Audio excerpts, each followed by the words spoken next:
د بشري حقوقو تنظیم HRCP په خپل کلنیز ریپورت کې ویلي چې تیر کال هم خیوات کې د بشري حقوقو سرغړونې روانې وي او تیرو 15 کالو کې په 2022م کال کې ترهګرۍ تر ټولو سیواپی ریپورت شوی دی او خیبر پختونخوا صوبه ترهګرۍ نه تر ټولو زیات اغیزمنه شوې ده د HRCP د ریپورت ترمه کال 2022م کې د ترهګرۍ 300 یا په ریپورت شوی دی او دا شمیره تیرو 15 کالو کې تر ټولو سیوا وا په ریپورت کې ویل شوی چې په یادو پیو کې 1533 کسان وجل شي او 800 نه زیات جوبل شوی دي او ترهګرۍ په دې پیو کې پیښور کې د شیعه مسلمانانو په جمعات برید خوم شامل دي په کم کې چې درش په کسان وجل شي او بنو خار کې ترهګرۍ د مخنیوي په مرکز کې برید خوم د HRCP مشرانو د ریس خپل کړي چې د لا قانون ګرځول شوی تحریک طالبان سره یو لوزنامې نه پس د دې تنظیم غړي بیرته خیبر پختونخوا صوبې ته راوستو لوجي د صوبه کې ترهګرۍ زیاته شوې ده HRCP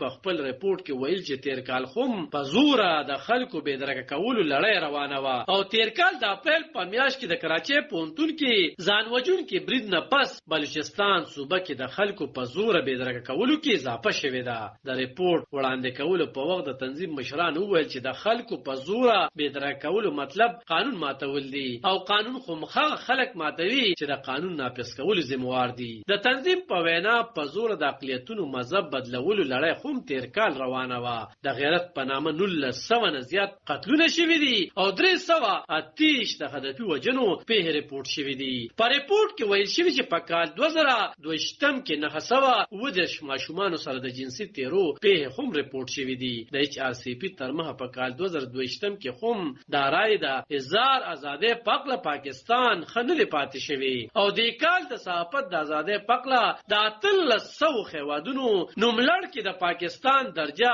150 ریپورت تر مه د رای اظهار ازادي د مه نیولو لپاره د ترهګرۍ په ضد قانون استعمال هم شوی دی په ریپورت کې ویل شوی چې د مهاجرینو پاکله پاکستان تر اوسه پورې ستګلاره یا پالیسی یا قانون سازی نه ده کړې او دلته میش افغان مهاجرینو ته شناختی کارت دستاویز او ویزې غستو کې تیر کال هم مشکلاتو